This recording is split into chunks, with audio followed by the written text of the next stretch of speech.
This Bank Sims. What's up, party people? How's everybody doing? I'm hoping everybody's having a beautiful day. I might need to wipe that lens a little. Also, we got a conversation today. So I did not see the fight. That's the first thing that I want to say. I did not see the fight. I would like for anybody that did see the fight to give me what your input on what you think happened was. That's the first thing that I want to say. I did not see the fight. That's not the entirety of the conversation I wanted to have today. I actually want to talk about a couple of things on the political end, and this is something that I was just going over with myself. That whole situation that's happened in Florida. So apparently now they're trying to tell people, black people, don't go to Florida because Florida doesn't want you down there, or whatever the case is. Have you been to Florida? Have any of you been to Florida? Have you been there? Anyway, that's a whole nother conversation. We're going to have that in a moment. Also, just so we can be clear, I wanted to talk about, and I wanted to know how you guys feel about this. Little Durk, is it me or does it seem like Little Durk likes to drop a single whenever somebody he considers to be a op drops an album? I want to know, do y'all think that's like good marketing? That's kind of, I think I'm here for that. I think, because look, just so we can be clear, if you operate on that principle, that means that every time somebody that you're beefing with, and I'm not trying to say you're dropping a song going at them, I'm just saying you're just dropping a song in general. I don't think there needs to be a going at the person. I think just dropping a song in general, even if it's not going at them, is what I'm considering the genius to be. I think that if you're consistently, every time you drop this song, you're going at the artist, I think it actually takes away from the power of the moment. So I'm not saying that I think it's genius because he's consistently making these songs that's going at these artists that he's beefing at, that these artists are then dropping an album, and on that date he's dropping a single while he's pretending he's going to drop an album. What I'm saying is that those songs don't need to be going directly at the artist. Just him dropping on those days is what we consider actual competition to be. Competition isn't always me saying you ain't shit. In reality, competition is just me doing the thing that I do and you doing the thing that you do, and those things being compared. That's competition. We live in this real world. Pardon me. We live in this weird world where people seem to believe that what competition is I have to be saying something negative about you and you have to also be saying something negative. One of us has to be disrespecting the other in order for there to be competition. That's not what competition is, fam. And I think that that's part of the issue that we also have. Me saying that I'm better than you at something shouldn't have to deal with me also saying that you're terrible at it. I think that that's where integrity comes in. You know? Like, if I think you're good at something, I promise you there's something about the way that you do whatever it is that I admire. Now, whether I like you a lot has nothing to do with it. I'm a Knicks fan. You have no idea how much I disliked Michael Jordan throughout the entirety of his career, okay? But when you look at when I'm playing and I'm in my bag, that's damn near, those are the moves that I do. The turnaround, the up and unders, the step throughs. Those are the moves that I do. You understand what I'm saying? So the point in which I'm trying to make is there's a difference between somebody trying to badmouth somebody that they consider to be opposition and someone who is actually competition and you're competing with them.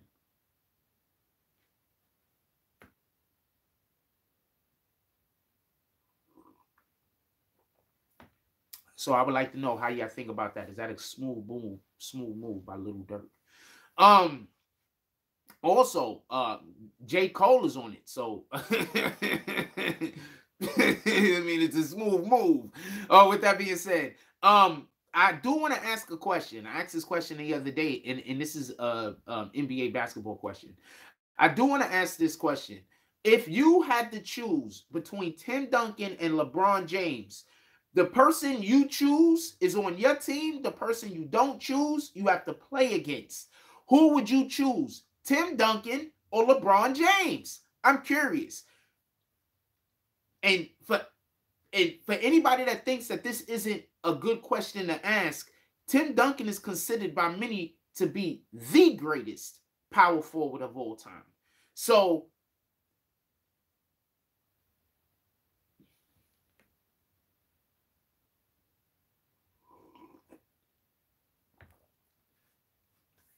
something to think about. All right, let's get to the Devin Haney Lomo.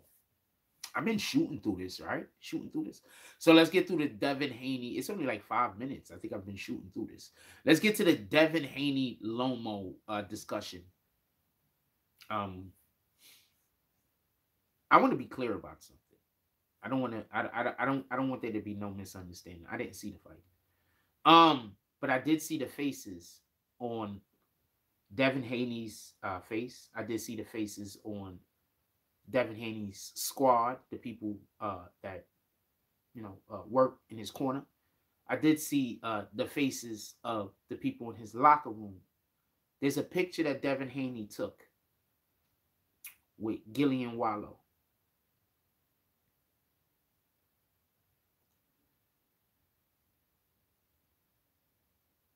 You see, I'm going to explain something. And I'm going to try to be as careful with my wording as possible because I'm not calling anyone a loser and I'm not calling anyone a winner. But when you're actually lost or losing at something, there's a specific energy about you, even if you look like you're winning. Like even if the whole world is saying you're winning. There's a specific energy, especially with a person who's has integrity and is used to success. That energy is even stronger. Just like if you're actually a winner and a situation happens and the whole world says you've lost, but you know you've won. There's a certain energy.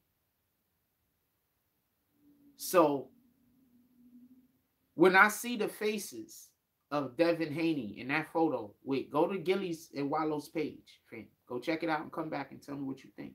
Shout out to Gilly and Wallo, Gillo.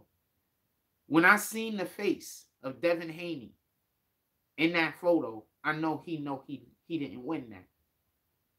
Because he was standing next to two people of integrity, or I'm pretty sure he feels like of integrity. See, this is the thing that y'all don't get. And this is the thing that I think people miss out on along a lot, right? And this is why I say that we got to do better.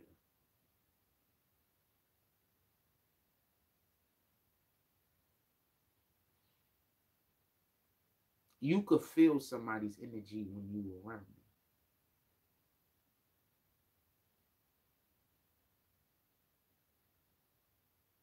Sometimes when somebody show up somewhere and their energy isn't necessarily the energy that's currently in the room and they stand out for a reason, and it might not be on purpose and it might not be their own machinations.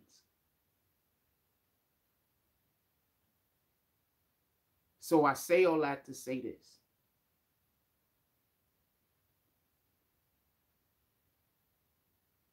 I see Gillian Wallo take pictures with a lot of people.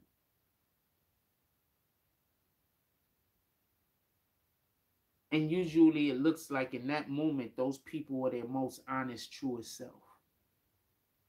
Gillian Wallo's energy is good. And in that moment, to me, it didn't look like Devin Haney thought he won.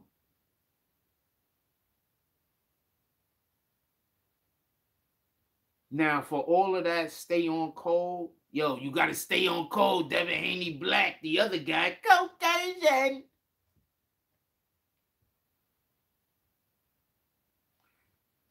Some of us like fairness. So when I see so many people I know that are also people of color like myself that saw the fight and they're saying Lomo won, at best it was a draw, that's when I know that I feel better about our society. Because we got to stop siding with people based on things other than their performance. And I think that that's an issue and a problem that we have. We side with people based on things other than their performance. Okay, so when I grew up, my pops has his own business. We moved people for many years. I worked on a moving truck from the age of, on and off, obviously, from the age of about 14, 15. I think I started going out on a moving truck around 14, right? So from the age 14, 15, who lost the fight? No, it's two guys, man. Who lost the fight? So from a young age, I worked on a moving truck. My pops owned a moving company.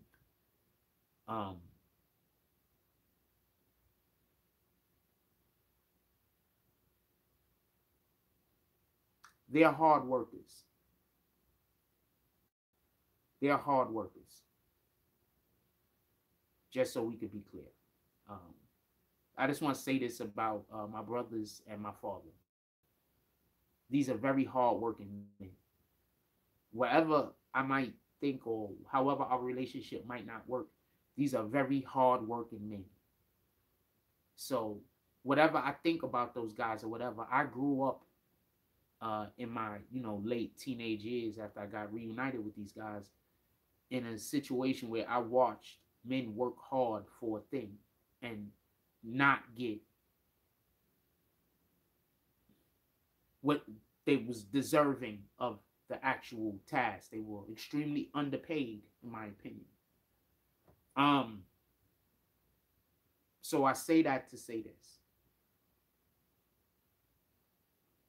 When you give somebody credit for something that they didn't deserve, and you don't give somebody credit for something that they do deserve, that hurts.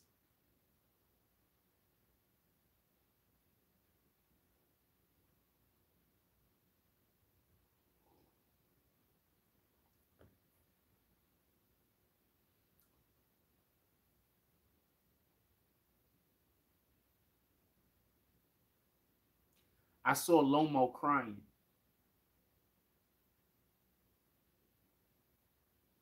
Lomo was crying, fam. I think Devin Haney and Lomo, I think they should force them to do a second fight. I think they should force them to do a second fight. And if Lomo wins, there has to be a guaranteed third fight. And that's what I think they should do. Because this can't be acceptable. This should not be something that's acceptable. We have to hold ourselves. We have to stop looking at anything. It's the battle is against good and evil. That's the battle. The battle is not against me against you. The battle ain't us against them. The battle is against good against evil. That's the battle. Period. That's the battle. Good against evil.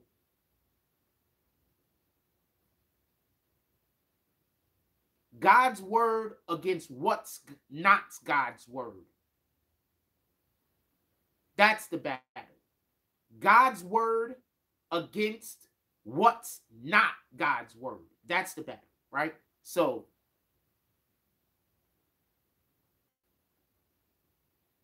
we shouldn't lean on our own understandings, right? So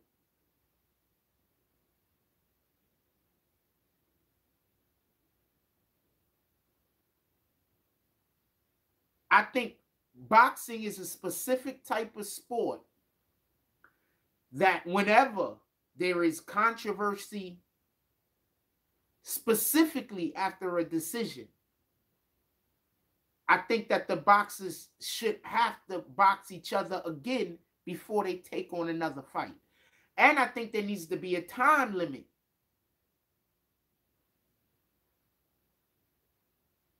I think that they have to have a certain amount of months that this fight has to happen by to prevent sanctions against which one is the fighters that is not available in that period of time, unless there's an injury or some viable reason for them not to be able to be available.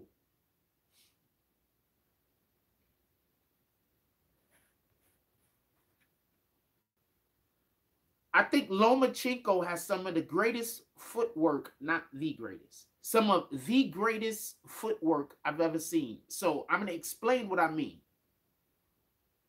Lomachenko doesn't move like the normal boxer moves. So he has different footwork. But it's incredible. Floyd Mayweather has Ali has the greatest footwork I've ever seen. Floyd Mayweather has the second greatest footwork I've ever seen. Your footwork isn't only supposed to keep you at the range that you want to be, because that's what your footwork is for, right? But it's also supposed to it does a couple of different things. One of the things that Floyd Mayweather uses it for is to keep the person that he's fighting on, like where he want them at. He'll stand or use specific type of footwork that makes it sometimes look like he's closer to his opponent, so the jab worked better, or so he could, so he could feint the opponent and then get the opponent to do things so he could counter. Other times what Floyd does is he uses his footwork to put his opponent on the defense. And then he gets close to him and don't throw any punches, and he waits to the other. Floyd is incredible. So, me not seeing the fight and knowing that they went the distance, and knowing that Lomachenko has some of the best footwork in the game, not the best. I just explained why not. I don't see how all three judges could have chose Haney. I'm sorry. All three judges? All three of them.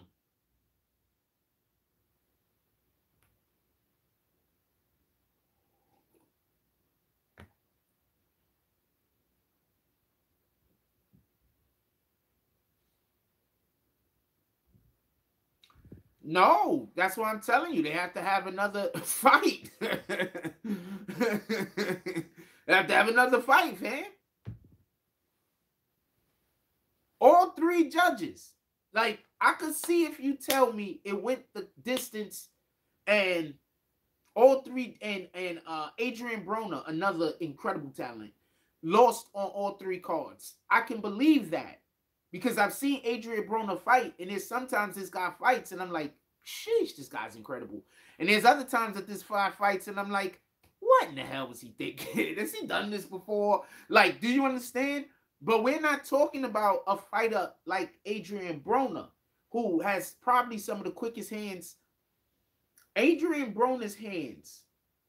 Okay, I'm going to tell you what Adrian Broner's problem is. He has incredibly fast hands, but he has terrible reflexes. His reflexes are not as fast as his hands are.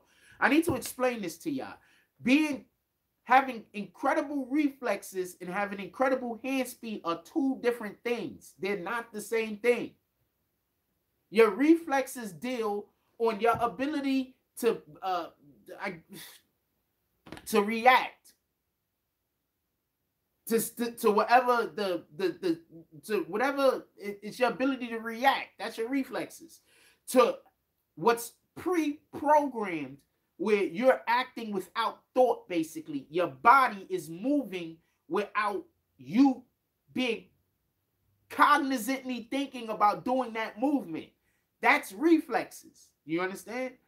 How quick your hands is how fast your body moves. So when I say Adrian Broner has some of the quickest hands I've ever seen, but I think his reflexes don't match his hand speed, because it's not just, you could practice improving your reflexes too. You ever see people that's jumpy? They usually have really good reflexes because they probably either practicing by accident or on purpose. Just so you know, you ever see somebody that's jumpy? It's probably they're not being jumpy. Like, you know, understand what I'm saying? It's just their reflexes are just getting activated. They can't help it. Anyway, so uh so Adrian Broner is, even though I know he's an incredible fighter, if he loses on all three cards, I'm like, yeah, I've seen fights where he should lose on all three. Madonna, he didn't even make it to the cards, but freaking Madonna rocked him. I'm a big Madonna fan. I thought he was coming back. I'm a big Madonna fan. Let's go. Anyway, he got he got those checks from Mayweather. Like, okay, that's a perfect example. Mayweather fought Madonna. People was like, yo, Madonna got robbed. What did Mayweather immediately do? Fight him back. Tell me where the lie at. And whooped him worse the second fight. Tell me where the lie at. Tell me where the lie. Madonna didn't win the first fight, fam. He just looked better than we see other people look against Mayweather. That's all he did. He didn't win the first fight, fam. We just don't usually see people look that good against Mayweather. That's it. That's all that happened. Like, it's like if you go to watching a game in baseball, and you got a pitcher, and usually per game he allows 3 hits a game. He's been allowing 3 hits a game for like 2 months or some shit. And then all of a sudden some team comes up and gets 7, 8 hits, but they still lose. That doesn't mean that they killed them. They just did better than what other people usually do. They just lucked out. That's it. That's it. That's all. So I think they should give Lomo, because I want to see Lomo and Tank.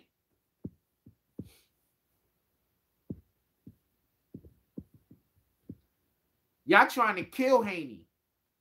Okay, from what I heard, Lomo was rocking him with the left. He was catching him with his left hook or some shit. From what I heard. What the fuck you think Tank is going to do?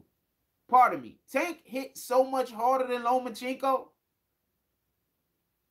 Tank is going to kill him. They're trying to kill him? Tank is going to kill him. If Lomachenko, who, by the way, just so we can be clear, for people that don't know who this guy is, go look him up. He has incredible footwork. He has this step that he does, and he's literally beating back of the guy he's fighting almost. Like, he hits you, and then when you throw your punch, his sidestep is like a video game sidestep, fam. He get all the way on in your blind spot. This guy's footwork is incredible. The only reason why I don't think he has better footwork than Mayweather is because he can't get out. He doesn't scare his... Mayweather uses his footwork to intimidate his opponent so much. You understand? Mayweather make you slow down. You understand? Like, if you know boxing, you understand what I'm trying to say. Mayweather make you slow down. You understand? So that's why I just think his footwork is the best, because he basically tells the guy who's fighting him what he can and what he can't do.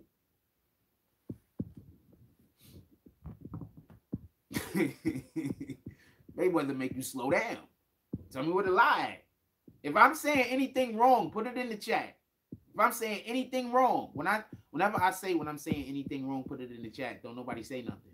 But when I'm talking about some shit and I'm just saying facts that are researchable facts, then people be putting all types of shit in the chat. Like, I don't know what I'm talking about. Just shout out to that shit. In any regard,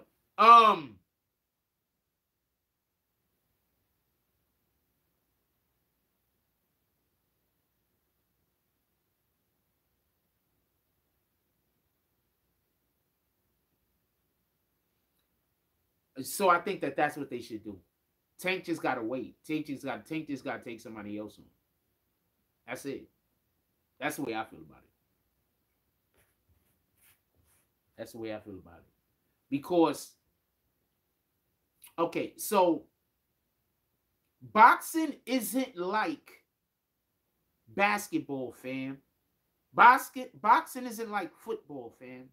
When you go box somebody and you really fall out of their league, that person could get hurt and injured. It's important that the best fighters fight the best fighters. Boxing is not a game. You don't play boxing. So what I'm basically saying is, if Haney didn't deserve to get that win, if any boxer, if it's close,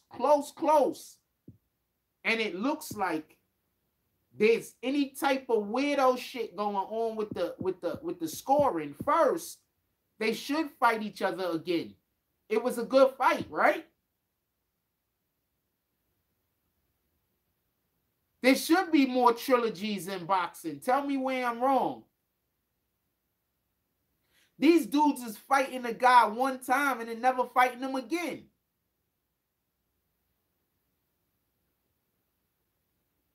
So I think there should be more trilogies in boxing. There should be more. If you fight a dude, some of these guys, you gotta whoop them twice. Shout out to Darkwing. Salute. This is top of the top. Some of these dudes, you gotta whoop them twice. I think it should be more of that. Thank you. Just so we can be clear, I think there's too many wanting. I think the only way when you get to a certain tier where you are fighting the best because you are the best, I think that that every fight should have the potential, depending on how close it is, to turn into a fucking trilogy. That's just what I think. Because what are you going to do? A boxer go fights and he doesn't deserve the victory, but they give him the victory, right? So now he go fights the next guy who he shouldn't be in the ring with, because the last guy he didn't beat. Now what happens when he gets the shit beat out of him because he shouldn't have been in the ring with that guy in the first place, and his career gets shortened? So you make him fight that other dude again, fam. Tell me where the law at.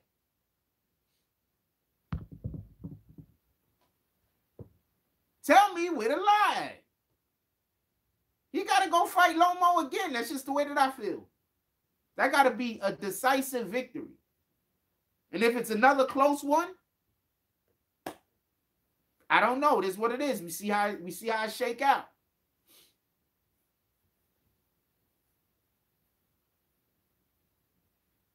That's just the way that I feel. This is a different era, fam. That's why a lot of these dudes, I don't want to hear them talking about how they're the greatest. How many close fights did you see Mayweather in? Before Tyson got to the end of his career, how many close fights did you see him in? How often did Muhammad Ali have close fights? How often did George Foreman have close fights? Only against the greatest. How often did Frazier have close fights? Only against the greatest. Tell me where I'm wrong.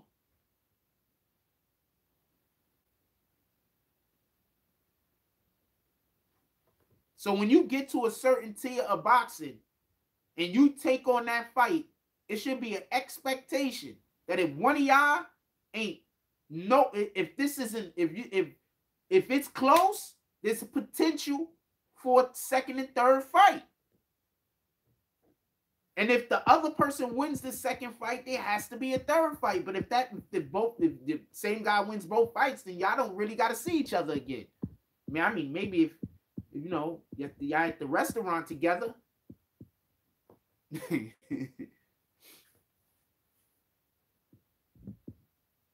Maybe if y'all at the restaurant together, that's it. I'm not saying to boycott anything, just so we can be clear.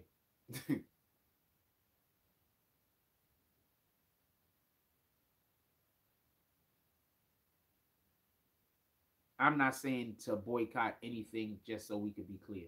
I'm not saying to boycott anything.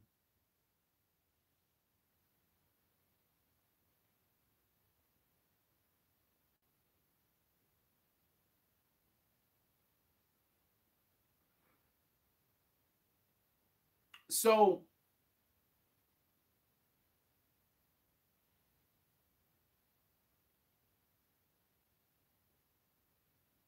who's the dude that Manny Pacquiao? Juan Manuel Marquez. Manny Pacquiao and the Juan Manuel Marquez fights are some of the best fights in the history of boxing. If you are a boxing historian, you know exactly what I'm talking about. If you want to know more about boxing and see some good boxing done, some good counterpunching, some good uh, boxers having fought against each other a couple of times, so they have a pretty good understanding of each other's style, and then both of those guys having to switch up and change and figure out a different way to do what they do. That's a great set of fights to start with. Manny Pacquiao versus Juan Manuel Marquez. Those are great uh, set of fights to start off with. If you want to see, I'm giving you guys a so y'all can get a real understanding about some of the things that I'm about to say real quick. If you want to know and why the trilogy is important, I'm gonna say something. Pay attention.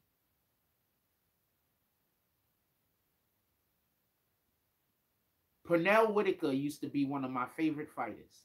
For everybody that don't know, his name was Sweet Pea. It was Pernell Whitaker.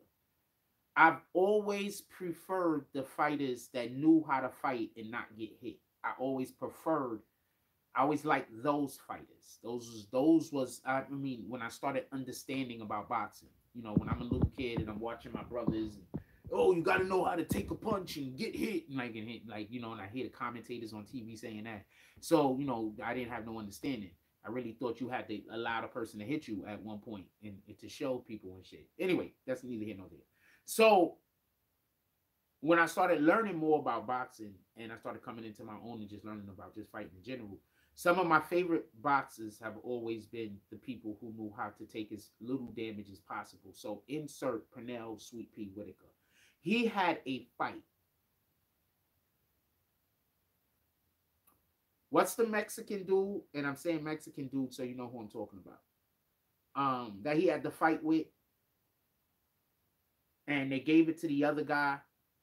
And it was obvious that it should have probably went to Sweet Pea.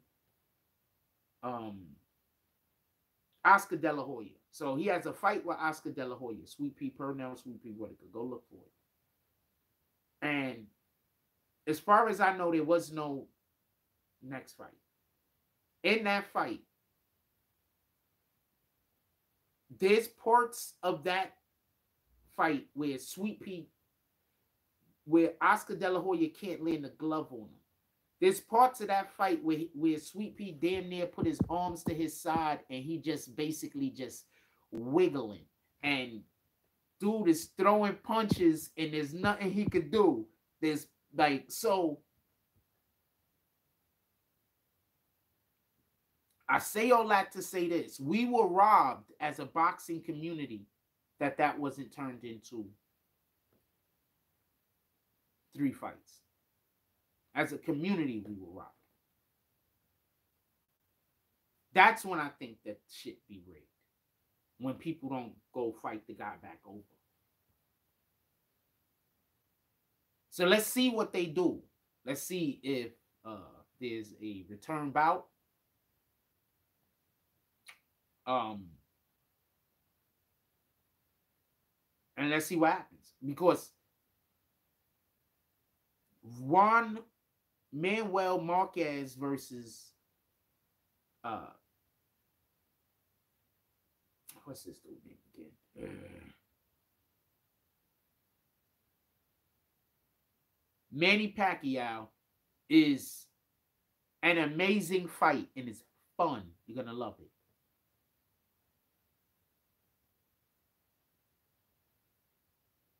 And you're gonna love the Oscar De La Hoya versus Sweet Pea. That's an incredible fight. I advise everybody to see all 4 of those. I think there's 5. I think how many times did them other niggas fight? Them other niggas fought like 4 times. Like they just kept fighting each other, fam.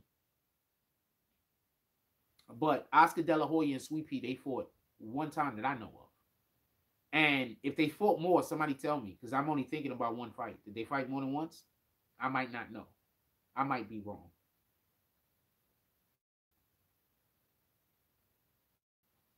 But that's one of the biggest robberies, or considered to be one of the biggest robberies in boxing.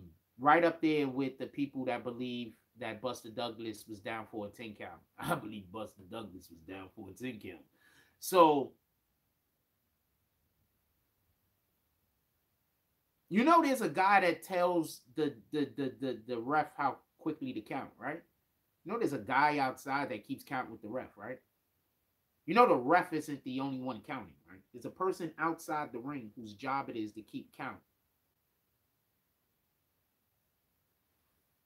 Just something to know. Just something to know for everybody that don't know. I don't know how many of y'all actually sat close enough to know this.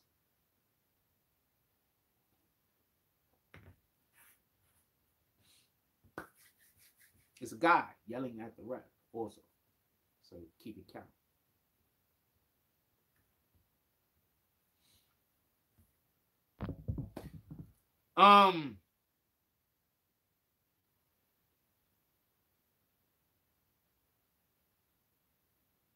Y'all ready to move on, or y'all want to stay on this conversation? Y'all ready to move on to the next topic?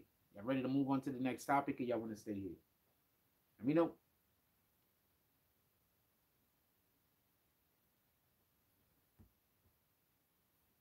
Y'all ready to move on to the next topic, or y'all want to stay here? Let me know.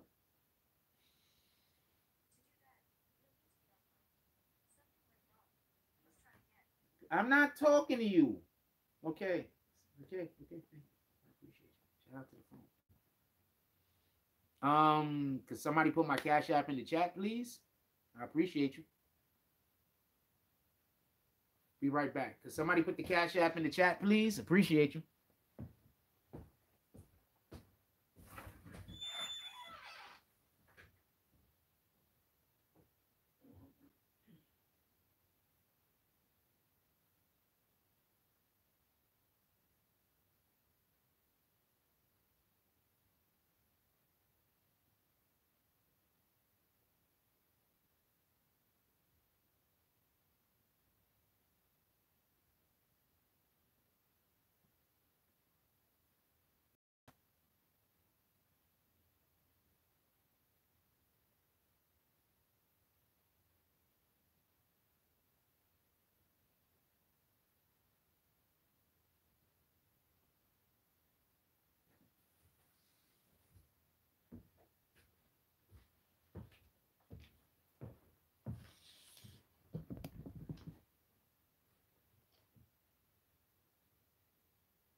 Yeah.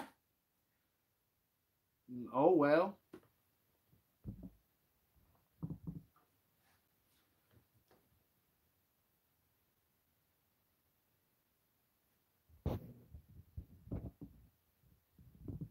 There you go. Figured you wanted to get kicked.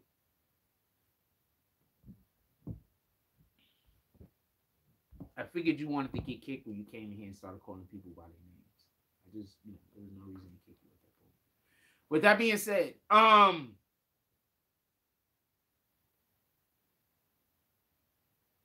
no, that person was a troll. But thank you. Appreciate you, dog. I figured the person was a troll though. Because they came in. Whenever somebody comes to the chat and they start calling people by names, I'd be like, yeah, they're a troll. It is what it is. In any regard.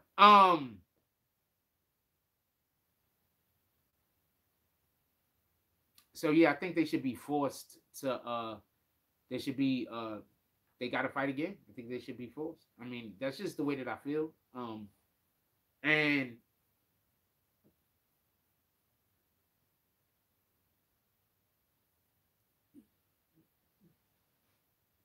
nah, you good. You ain't do nothing wrong. Nobody did anything wrong. I do want to say this.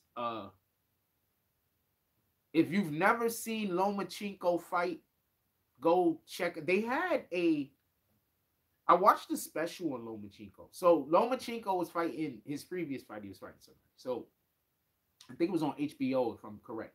So they did a behind the scenes, I guess you want to call it, on Lomachenko as far as his training and everything else is involved. So he does a lot of things different that people weren't doing in order to be able to train his reflexes, like I was trying to tell you. What you want to do is you want to train your reflexes. That's why the best way to put it, that's why you shoot 1,000 jump shots a day. You're just training your reflexes, fam. Like, okay, so people are always practicing shooting. There's a time to practice shooting to make the shot, and there's a time when you're just going over your form. You want to make the shot. Don't get it confused. But you're working on two different aspects of the same thing. So they were showing his training that he does, and he was working on his reflexes, and it was just incredible. I don't know what to tell you.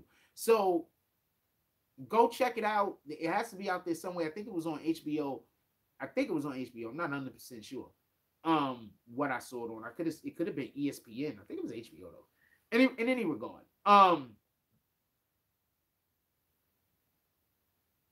Go look up Lomachenko and you'll understand why me thinking that it was he wiped them, all three judges, is a little too much. Go look up Lomachenko. I think that's I just don't believe Devin Haney. Not Devin Haney, fam, with all due respect. I like Devin Haney. Don't get it confused. But he ain't wiped them, fam. Not all three judges, man. I would have been able to accept the split decision. Not all three judges. I didn't see the fight also, but not all three judges, fam. What do you mean? All three judges? All three.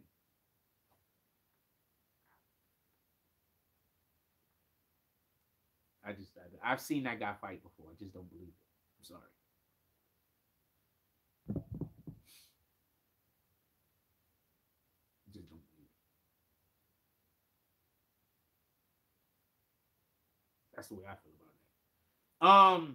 Yo, could we talk about the NBA? Y'all ready to talk a little bit about the NBA since we talking about the sports this morning? All of the sports. Y'all ready to talk about the NBA for a second? I want to talk about the NBA for a second. Anybody want to talk about the NBA for a second? Let's talk about the NBA. Okay, so I want to say this. Who do you got? If you had to choose Tim Duncan or LeBron to be on your team, but you had to play against the other guy, who do you choose? I'm taking Duncan. Who do you choose? I want to say this real quick. So the Lakers got one more game. They got to take this game or this, right? It's 0-3, right? Tim Duncan, fam. Tell me where the lie at. I want to say something real quick. I do not dislike LeBron. I appreciate what LeBron does. Like, socially. Like, I appreciate what he does socially. As far as I know, LeBron does a lot of things socially and for the community. I would wish that I would one day be able to do something from the community in which I'm in. Just something at all. Like, be honest with you. It'd be dope as shit. But LeBron does a lot of community stuff.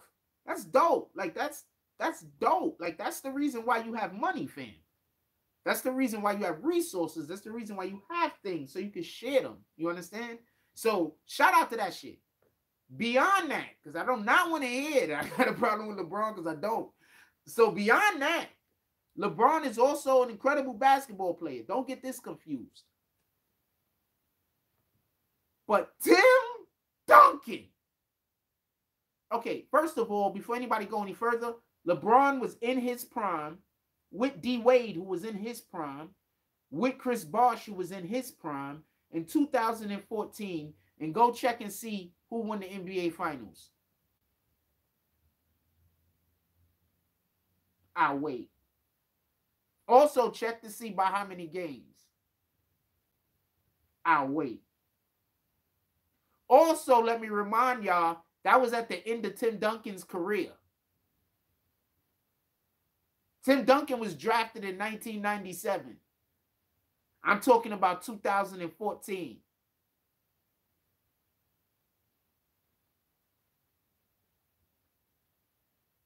I'm taking Tim Duncan. And they both in their primes.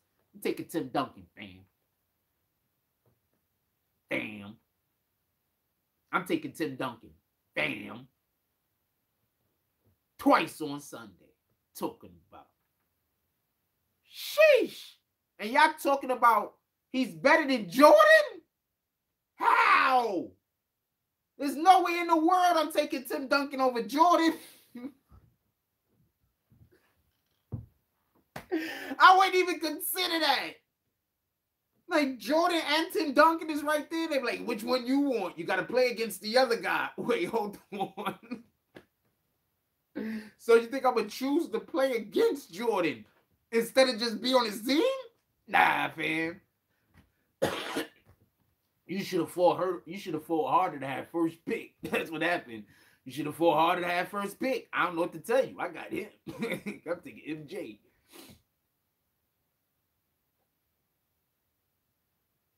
And that's what I mean by when we talk about these athletes and people say this guy is great. Make sure you say he's great for that era. Copy? Just say that. He's great for that era. Imagine Wilt Chamberlain playing in the era that we're in right now. People were going to say, yeah, but you see back then he was playing against them little guys. No, stop. Back then, he had to go against Bill Russell. Don't forget that part. All right? That's why he doesn't have more rings. All right? Don't forget that part. But I want to be clear about something. Some people can just score. Some people can just rebound. Some people can just do the thing that's asked of them. You understand? So, if he played in this era with all of this weirdo shit that you can't really even play real defense, what the hell do you think the guy that scored 100 points is going to do?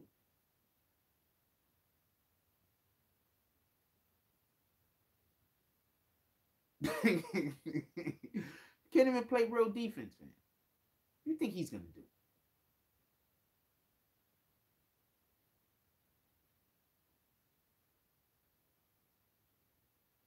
And we got more diseases out here now, so he's going to be having a lot less sex. So he's going to have a lot more energy.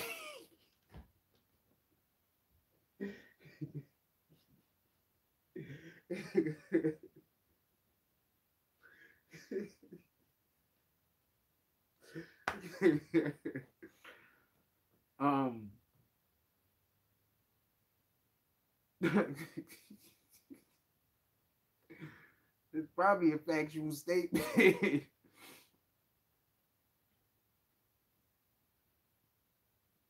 I believe the Spurs won in 2014, by the way. And I believe the Spurs beat the Heat in 2014, by the way. And I believe the Spurs beat the Heat 4-1 in the finals, just so we can be clear. And LeBron James in his prime, Dwayne Wade in his prime, Chris Bosh in his prime, Manu Ginobili on one leg, Tim Duncan, he was almost out the door.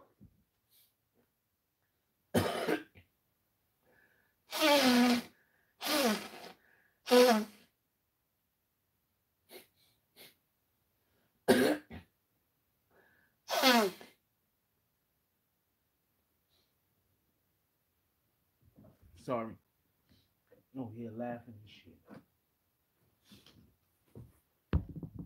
Tell me where to lie.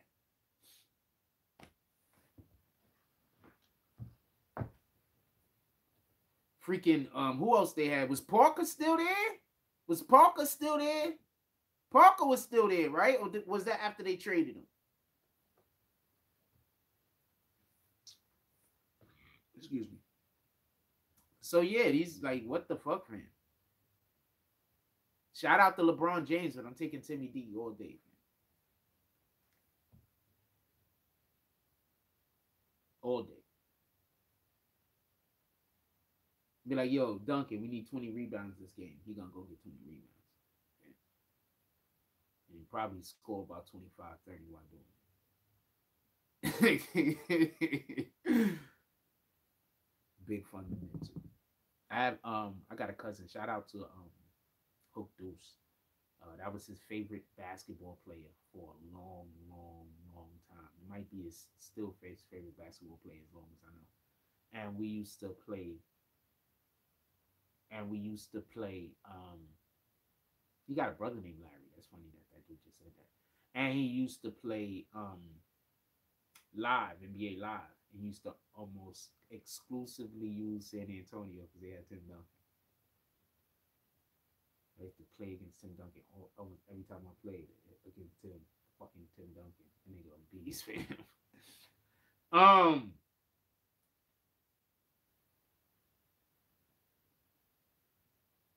I like doing stuff against people that's good. I feel a little insulted sometimes. Not insulted, but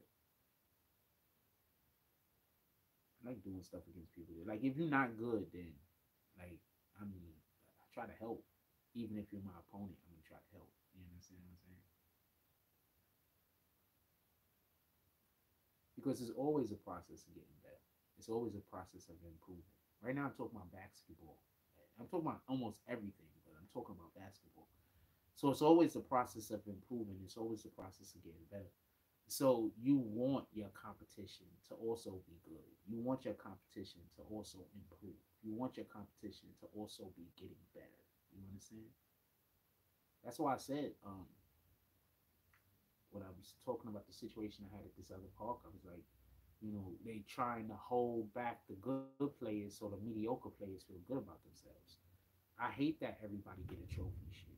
I just hate that, man. Everybody don't deserve a trophy, man. There's times that I played and I did not deserve a trophy. I shouldn't get one. You understand what I'm saying? So when you don't deserve a trophy, you shouldn't get a trophy. It's just the way that I feel. And you know, a lot of times the mediocre players will hold back the really good players, so because they don't want to feel like they don't belong, instead of them improving. You know what I'm saying? It's easier to try to it's easier to hope to, it's easier to help to get people to help you to hold somebody back than it is to actually improve. Improving is not easy. You understand? Improving takes actual effort, and it takes internal effort. You know what I'm saying? To improve it.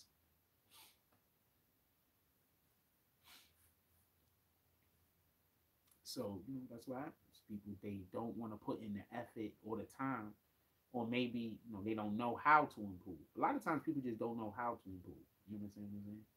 So, you know, since they don't know how to improve, instead of, you know, speaking with somebody, finding out, figuring out something, you know, working on themselves, doing a little bit of research, they rather hold somebody else back because we got to lower the bar because, you know, they can't get better. So, you know, or they feel like they can't.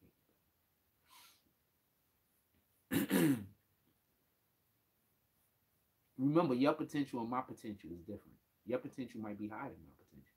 Your potential and my potential is different. Just so we can be clear. Your potential might be higher than mine. It might be lower than mine. Whatever it is, your potential and my potential is different. We don't have the same potential. You understand? Somebody that's mediocre, they're always going to want to believe that everybody has the same potential. It's not true. I don't have the same potential to be able to sing like Mariah Carey. I don't have the same potential to be able to run like Jesse Owens. I don't have the same potential to be able to act like, name a good actor. I don't know who you think is a good actor, not Denzel. You know what I'm saying? And that's because of life experiences, nutrition, physical well-being. Everybody don't have the same potential. You know, you should be trying to get to your potential. You should be focusing on what your potential is, the things that you already do well, first of all. People be like, there'll be shit out there that somebody could do well, and instead of focusing on the things that they do well, they'll ignore all the stuff that they do well and focus on some shit that they want to do that they see somebody else doing well. It's called envy. That's called jealousy. Focus on what you do well. In any regard. Anything y'all want to talk about specifically? I got Tim Duncan over LeBron all day. I'm not a hater, but if the Lakers get swept, If the Lakers get swept, expect, first of all, I think the LeBron James, I want to say this. I think the LeBron James, who's that? The Anthony Davis is not the combination. It's not working the way they want it to work. LeBron James, Anthony Davis combination is not working the way that they want to work. I think LeBron has to focus more on getting on the court at times and playing the four, and he has to focus less on trying to be the distributor. So I'm gonna say something. So I have a handle, but I do not like dribbling the ball up. I don't like dribbling the ball up. I don't like it.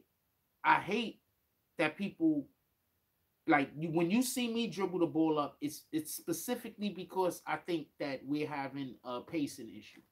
We're having a problem with our pacing right now. I want to try to fix it. Generally speaking, I don't want to dribble the ball up. Generally speaking, I want to come up the court and be able to call for the ball in the spot and get the ball thrown to me so I can work. Right? That's, or, go set a screen, or, catch the ball, throw the ball pass, whatever it might be. But generally speaking, I don't want to dribble the ball up.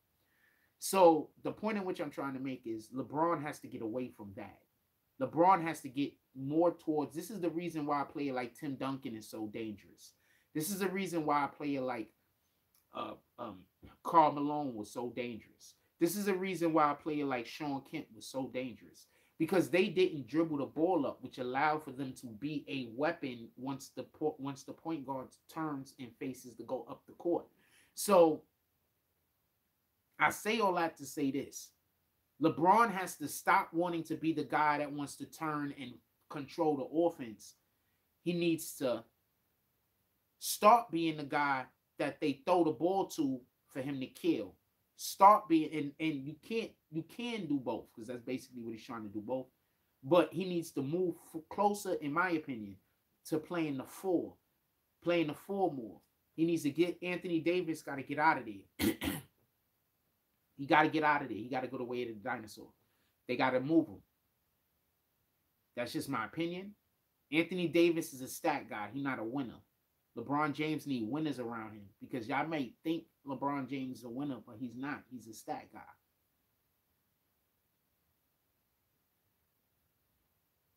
LeBron James is a stat guy. He's not a winner, fan. There's a difference. You want to know what a winner looks like? Jimmy Butler. I want to say something. I want to be clear about this. Jimmy Butler was in Minnesota trying to explain to them that they weren't playing hard enough in practice and doing the things on the court during the games that they needed to win. The players said that he was a bad teammate, fam. He goes out onto the court with like the third string players or some shit like that. Totally, they kick the first string's game ass. So they ship him out of town, right? First he goes to the 76ers, right? When he goes to the 76ers, they have a pretty decent playoff run. But I'm going to be honest with you on some shit. It just looked like for some reason they wasn't allowing for him to play. Like there's aspects of it that I saw that they just wasn't really allowing him to play. So listen, pay attention. Then he goes to, they don't re-sign him. They sign, who's the dude they signed instead of signing him? I forgot the guy. They didn't re-sign Jimmy Butler. I was like, what the fuck, man? They signed the other dude. I forgot his name. I think it's Josh or some shit. I don't know who he signed. So they signed some other dude. Jimmy Butler goes to Miami. The people in Miami are Jimmy Butler's people, and they allow for Jimmy Butler to play the way Jimmy Butler want to play. Sometimes it's not the freaking player who's not good. It's whether he's with players that allow for him to do what he could do. A lot of times we're not doing our best. It's not because of our opposition. It's because of our own teammates. So take that into consideration. Jimmy Butler had better teams in the better players in Minnesota and better players on his team and pardon me, in the 76ers. He had better players. Tell me where the lie at. On the 76ers, one of his teammates is currently the MVP. He had better players.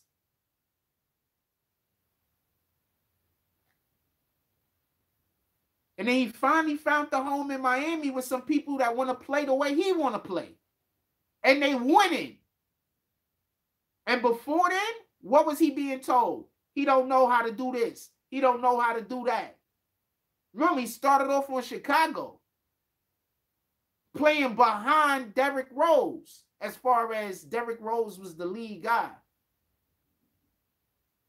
So he know how to play, and he know how to play his position.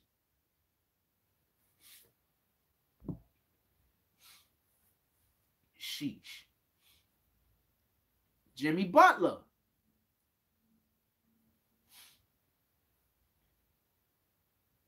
Dudes, and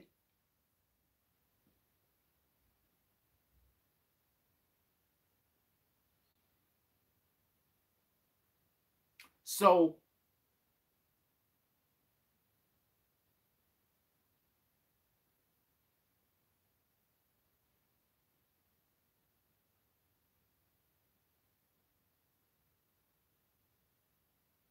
when Jimmy Butler was in Minnesota,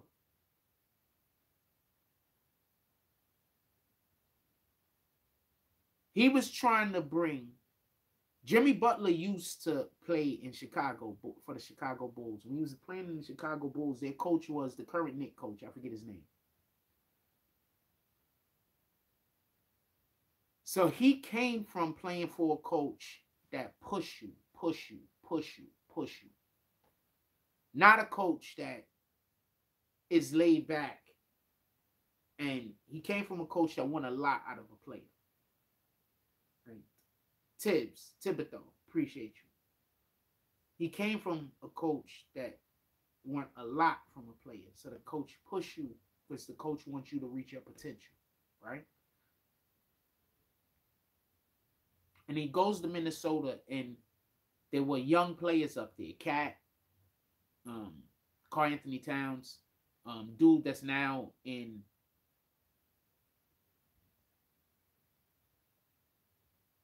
Golden State, who athletically, it looks like he has the potential athletically to be a Jordan type player. Forgot his name. They have both of those guys. There's some other good players. So while he's trying to push them to play better, since it was more of them that wanted to play mediocre, they were satisfied with playing mediocre, not playing up. They were satisfied with that.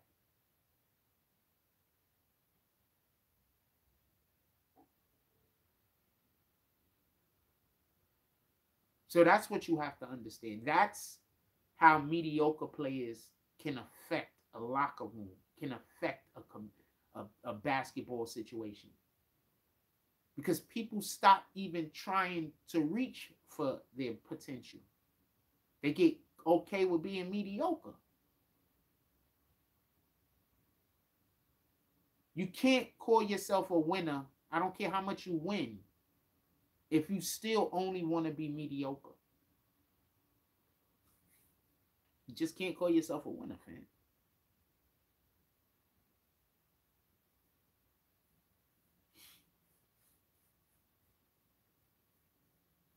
Shout out to Jimmy Butler, Jimmy Buckets. I wanted the Knicks to get him so bad you have no idea.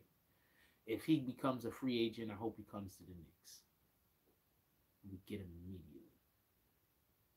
If he was in the Knicks right now with the type, if he was in the Knicks, on the Knicks right now with the type of players that we have, we'd be in the finals. I know they're not in the finals yet. This is the conference finals, but we'll be in the finals, man.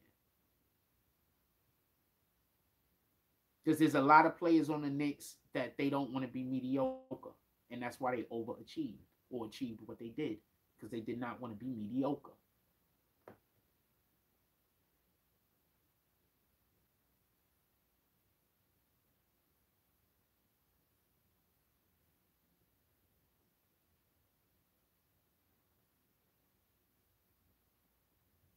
If that's all we shooting for, I don't even want to try. Like if we not even trying to be the best, like if we only just trying to like be mediocre, I'd rather go do something else. I ain't gonna lie to you. I don't want to do this. Don't make sense. Like we just shooting to be mediocre. Like I don't want to do this. I'm gonna go look for something else to do. This isn't interesting to me. It loses all of its. It's not interesting. My mind is gonna wander. I'm not gonna be thinking about it.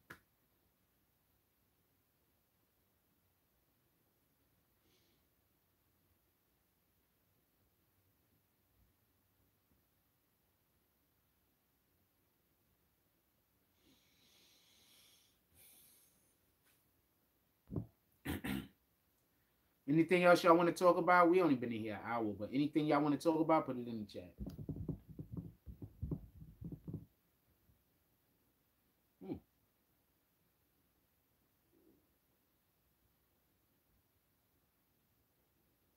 Huh, that's good news.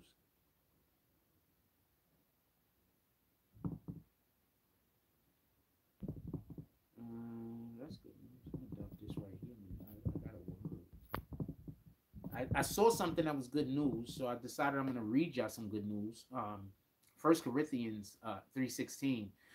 Don't you know that you yourselves are God's temple and God's spirits dwell in your midst? Once again, 1 Corinthians 3:16.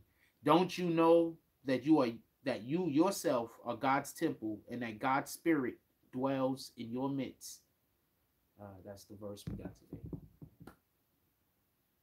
What up, First Class Empire? This is Frost, Bronx, peace, salute. You already know what it is. Thought all that stuff was interesting. We have a video shoot to go to tomorrow. I don't know. I might go. Shout out to K Goddess. I might go, I guess. She invites me to a lot of video shoots. Shout out to K Goddess. I fucks with her. I like her. She a cutie. She a cutie.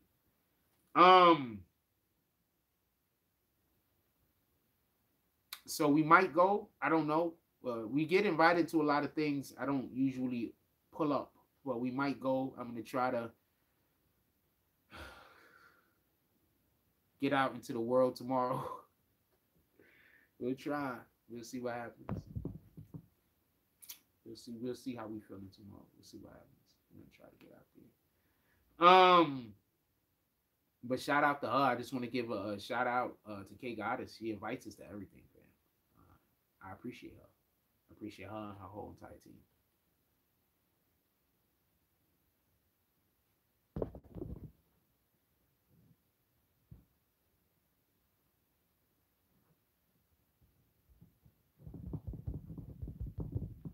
Yeah, I appreciate her and the whole entire team.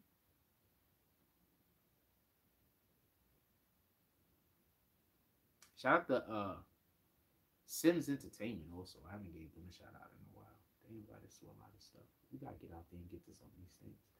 So what up, Nick the Slick? He says, what up, Fro? Salute. Shout out to Norms. We gotta get out to some of these things. I get invited to everything and just don't go.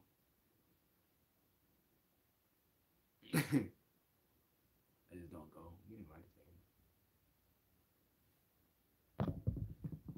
They be wanting to hang out with Froze, and then I show up. I don't be feeling like being like, I don't be feeling like it. You know what I'm saying? Like on some real shit. Like if I'm not in the mood to go out and really like, I just like I'm gonna go and I'm not gonna feel it, and then people gonna, you know, they might think that I feel negatively towards it. You know what I'm saying? Gotta be mindful of that. Gotta have that energy. You know what I'm saying? So if I don't have that energy, sometimes I just don't go. Anything y'all want to talk about, put it in the chat. But I think I'm gonna be in good mood tomorrow. I think tomorrow's gonna be good. I like K Goddess. I like K Goddess. She cool people. She doesn't ever talk to me when I see her in person. She said hi to me like once or twice, and then it's weird shit. So I don't know why they keep inviting me, but I'll go. I'd like to see me do. I'd probably do a podcast, but not at the moment. Okay, God, she fine. She cute as shit. What the hell you talking about? Ikai's cute.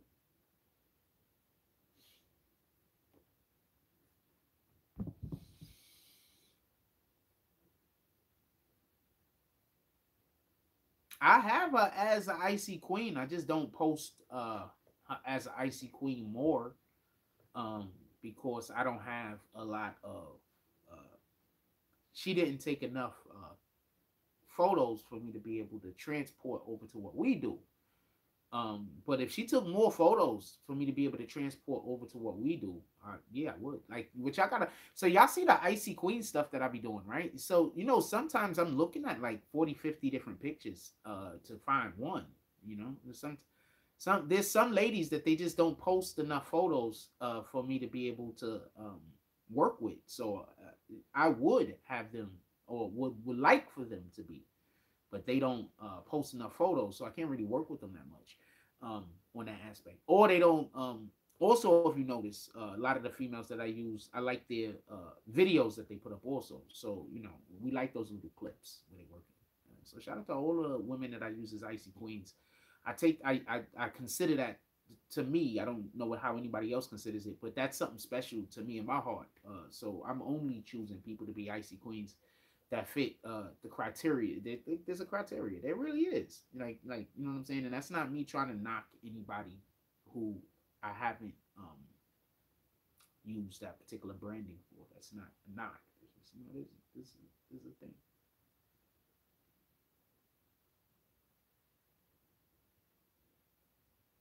Yeah, I don't know if I might want her to forget BBN one day. What the fuck?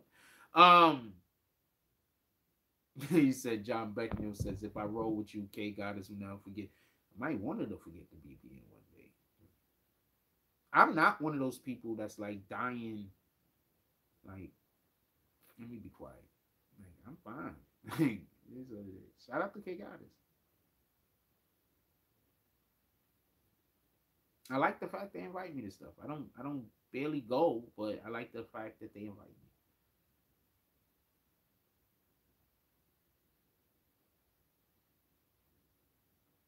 Salute to everybody that invite me to stuff. Also the promoters, just in general. I don't only call one promoter's name. But shout out to all the promoters, all everybody that be like, yo, Jack, you gotta come outside. You gotta see the things. There's these things out here. they walking around with vaginas on them. We gotta introduce you to something. Let me stop. Yeah, I don't want to meet no tings. I like to meet some women though.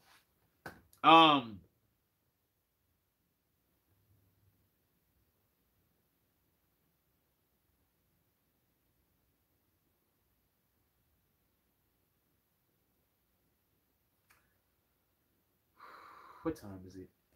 Uh, I don't know. Anything else y'all want to talk about?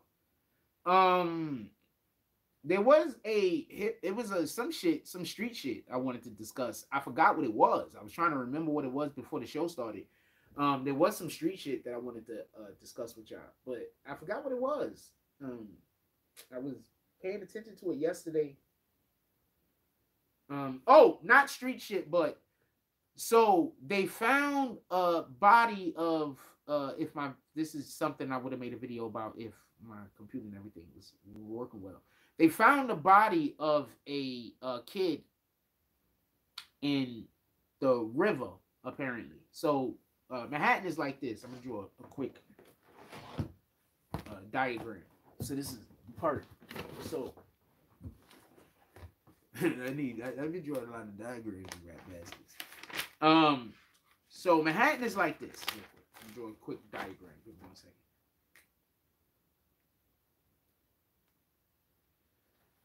Okay, so Manhattan is like up here. Bronx is over here doing stuff. Queens is over here. Brooklyn is over here. So this is like the Bronx. This is Queens.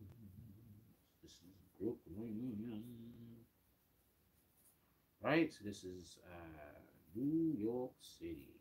right? Because that's what y'all call it. We call it Manhattan, right? This is Jersey, right? So, Statue of Liberty is somewhere down here. Statue of Liberty is. So, let me tell you. So what they're saying is happening is here. I'm not sure which river it is, but this is a river. This is a different river. They're saying one of these rivers had a where they believe the kids got in the river at, because 2 kids was found. First of all, my condolences to the family.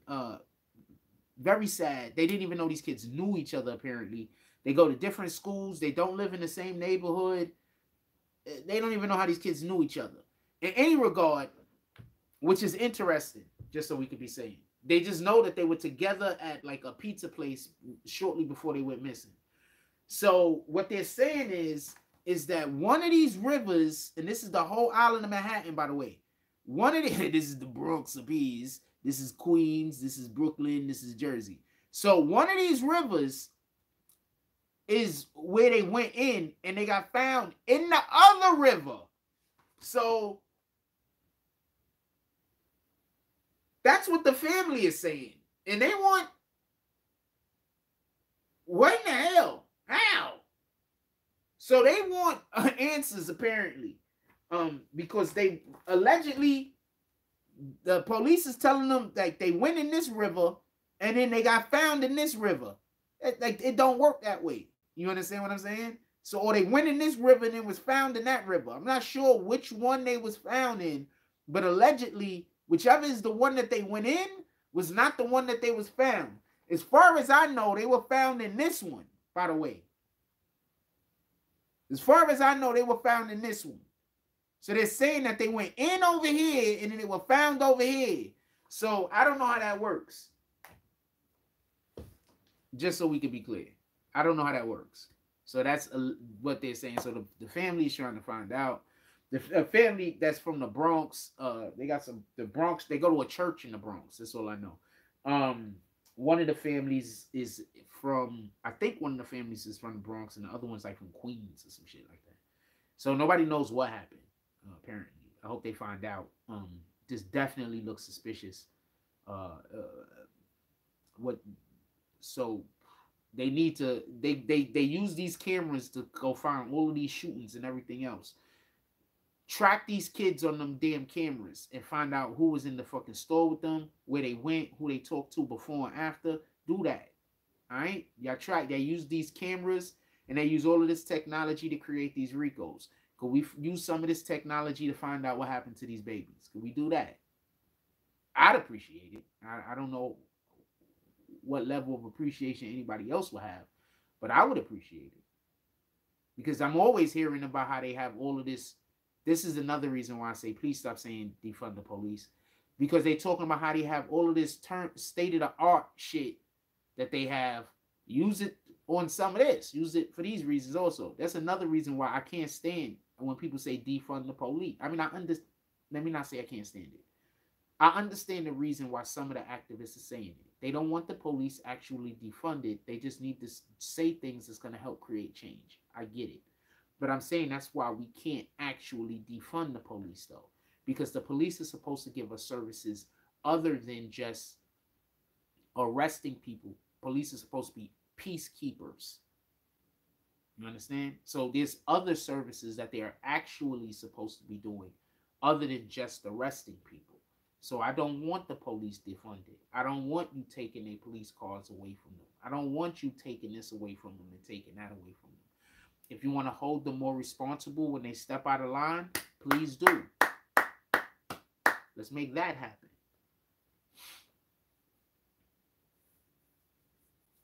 I think that if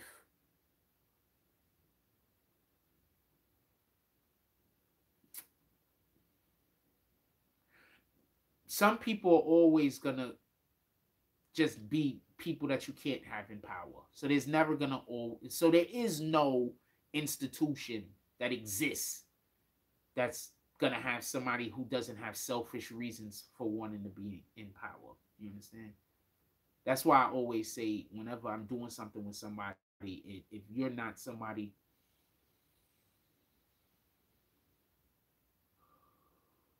that's why I'm usually say when I'm talking with somebody, if you're not somebody that has an idea, like what are you, why are you in charge?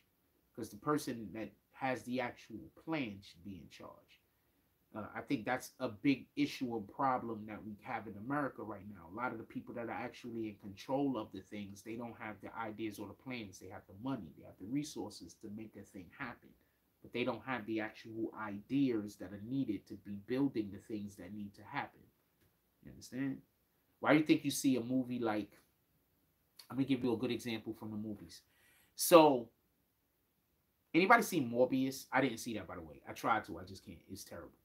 So in the movie Morbius, there is a after credit scene where they have a, well, in the movie Morbius, they have a situation.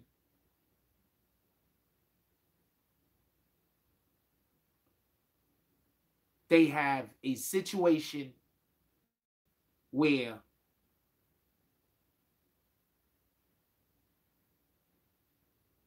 they have Vulture from an alternate universe, and I think he gets arrested at one point. I think he gets arrested at one point because they think that he's the Vulture from their universe, then they figure out he's the Vulture from a different universe. But that doesn't work in the MCU. But that doesn't work in the MCU. Why does that not work in the MCU? Because in the MCU, they have this thing called I forgot what they call it at the moment. But it's when two different realities crash into one another. And that happens when somebody that's not supposed to be in the universe is in a universe for too long. So whenever you are from an alternate universe and you go to a universe, you can destroy the universe you're from and the universe that you went to if you don't go back to your universe quick. You can't stay in the other universe. You can't just decide to live there. You understand? So in the movie for Morbius, they have a scene where they have a person from a different universe basically trying to make it seem like they're going to stay in a universe that they're not from, which they can't do because their universe will get destroyed and the alternate universe and the universe they're from will get destroyed. The point at which I'm trying to make is the people that have the money the people that should be in control is the people with the ideas. The people that are funding whatever the thing is shouldn't always be the people who have something to say over the thing that's being built. You can say what you don't want to invest in and what you do want to invest in. But if you're not going to go with whatever the artist's idea is and you're causing for the artist to do something other than what the artist is intending to do, you don't know what problem you're causing down the line when you're trying to stop some content or trying to stop an aspect. You don't know what problems you're creating going down the line. You understand? You might be creating all different types of problems going down the line. You don't even know.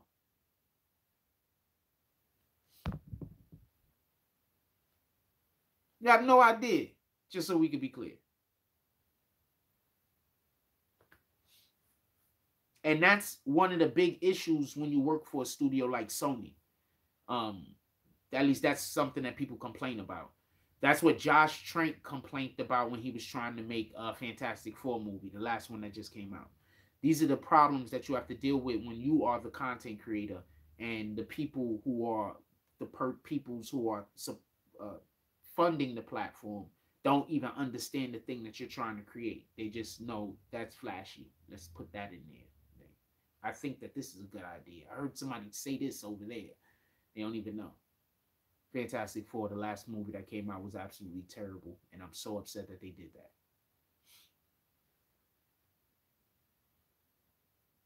What up to the few? Salute. So upset that they did that. That made zero sense. Anyway, I think I'm gonna get up out of here. What time is it? 11:18.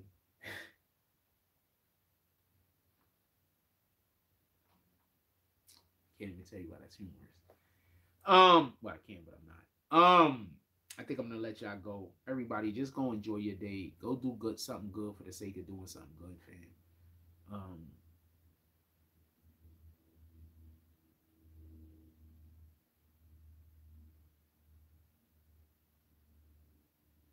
go do something good for the sake of doing something good, but do it in God's name. Because everything that we do should be in God's name. We shouldn't be doing anything that's not in God's name. And that's why we shouldn't be out here doing evil. That's why we shouldn't be out here being spiteful. That's why we shouldn't be out here trying to be people's karma. Because you can't do any of that in God's name. So go out there and do something worth doing in God's name. Stamp his name on it. Let people know why you're doing it. And you're doing it because of him. Remember, Satan, most important thing that Satan wants to do is make every person that loves God look crazy. One of the main things that Satan wants to do is make sure that you hate everybody that loves God.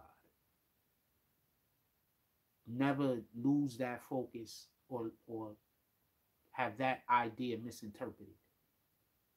Every single battle that has ever existed is good against evil. It's the gospel against gossip. It's the word against the lie. It's the word of God against what's not the word of God. Every battle you've ever been in, whether it's internal or external. That's the only battle that there is. There is no other battle. Don't let Satan or people that work for Satan convince you that there's a different battle, because there isn't. Satan wants us to think that there's a different battle, because most of us would never help Satan if Satan just came out and said, look, if you're doing this thing, you're doing something God don't want you to do. How many of y'all would help Satan if he said that? Not as many that wouldn't. You understand? So be mindful of the different escapades that you allow yourself to get involved in life. Be mindful of the different decisions that you do and don't make. Be mindful. Because a lot of people are going to have to be held accountable for doing shit to people. And they probably really thought they was doing the right thing. And God is going to say, how could you think that that could have possibly been a way to treat another person?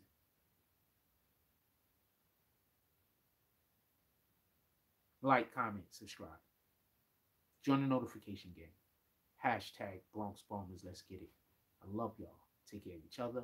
Hug the kids for me. I haven't forgotten about you. And that's all I got.